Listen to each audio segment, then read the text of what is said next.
చేయడానికే సర్వశక్తులా ప్రయత్నిస్తాం. కాంగ్రెస్ బీఆర్ఎస్ మాదిగలకు అన్యాయం చేస్తున్నాయి.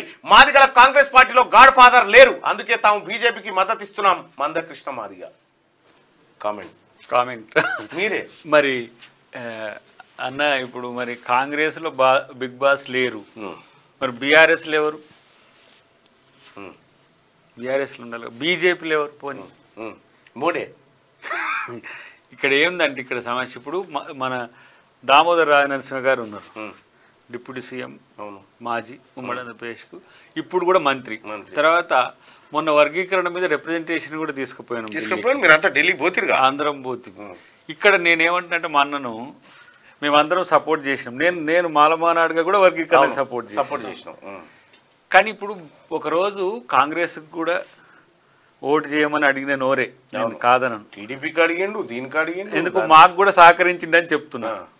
ఇక్కడ బీజేపీ రాజ్యాంగ వ్యతిరేక శక్తిగా మారినప్పుడు, రాజ్యాంగ వ్యతిరేక శక్తి, మనం ఇక దళితులం అంతా ఏంది, రాజ్యాంగాన్ని రక్షించుకుంటేనే మన బతుకులు ఉన్నాయి.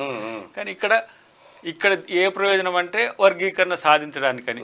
100 రోజుల్లో వర్గీకరణ అన్న వెంకయ్య నాయుడే లేడు.